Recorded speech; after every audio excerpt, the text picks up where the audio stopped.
আসসালামু আলাইকুম সবাইকে। নির্বাচন শেষ। ঢাকা শহরের কর্মচাঞ্চল্য ফিরে আসছে। তো আজকেই গার্মেন্টস খুলে ফেলছে, অনেক জায়গায় দেখছি। আর আগামীকালকে থেকে সরকারি বেসরকারি অফিস সব খোলা। তো এখন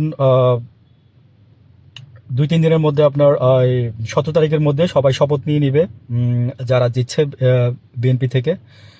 তো আমি অনেক আগে বিএনপিকে একরকম বলছি যে যার শেষ ভালো বা যা হয়েছে ভালো হয়েছে আপনাদের জন্য। কারণ হয়েছে কি জানেন, যে আপনাদের জন্য এবার সরকার খুব চ্যালেঞ্জের মুখে পড়বেন। যেটা জামাত সরকার ক্ষমতায় আসলে জামাত হয়তো চ্যালেঞ্জের মুখে পড়তো। চ্যালেঞ্জটা কীরকম? দেখেন, ইউনূস সাহেব কিন্তু আপনার বড় বড় চুক্তি করছে। হুম।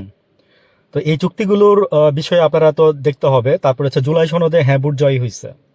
কোথাও বলছে 77, সাড়ে 77%, কোথাও বলে 54%, কোথাও বলে 60%, মানে অনেক কিছু আর কি। তো নির্বাচন কমিশন অফিস থেকে যেটা বলা হয়েছে, 60 পয়েন্ট কত যেন বুট পড়ছে আর কি, বা 59 পড়ছে হচ্ছে ইয়াতে, আর 60 কত যেন পড়ছে হা বুটে। তো আরেক জায়গায় দেখলাম যে আপনার বলতেছে 77%, যা হোয়াট এভার। তো আসলে গভর্নমেন্ট থেকে যেটা প্রকাশ করা হবে এটাই সহি। কারণ গভর্নমেন্ট থেকে যেই নির্বাচন আমাদেরকে উপহার দেওয়া হয়েছে সেটাই সহি। তো এখানে আমি যেটা বলতে আসছি সেটা হচ্ছে যে দেখেন, মানুষ জামাতে ভোট দিচ্ছে অনেক বেশি। এটা বলতে পারবো যে আমি ফিল্ডার জরিপ থেকে বললাম, বা আমার যে পারসেপশন আছে আমি সেটার থেকে বললাম। আমি দুই চোখ দিয়ে যা দেখছি আমি সেটা বলছি। বাট জিতে গেছে বিএনপি। তো সবাই বলতেছিল যে ফেসবুকেই সম্ভবত মনে জামাতের ইয়ে ছিল, প্রচারণা ছিল। তারা মাঠে ছিল হচ্ছে বিএনপির। হতেও পারে, আবার নাও হতে পারে।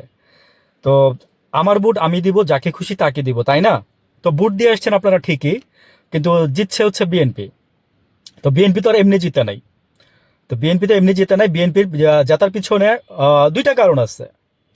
তো হয়তো আপনারাই জিতাইছেন, হ্যাঁ, আর নাহলে ইলেকশন ইঞ্জিনিয়ারিং হয়েছে। তো এইটাই তো সবাই বলতেছে।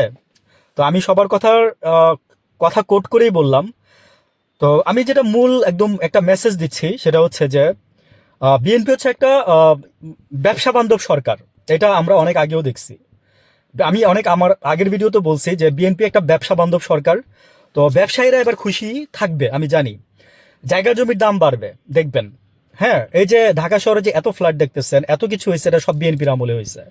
রিয়েল এস্টেট কোম্পানি ঢুকছে বিএনপির আমলে। এখন আমি বলি, বিএনপি ভালো করেন, আমি সেই কামনাই করি আপনাদেরকে। হ্যাঁ, আর জামাতকে বলবো যে বলছিলাম যে আপনারা যদি হেরে যান তাহলে আপনাদের, বা আপনারা যদি ভালো কাজ না করেন, সরকার এসে আপনাদের সমালোচনা করব।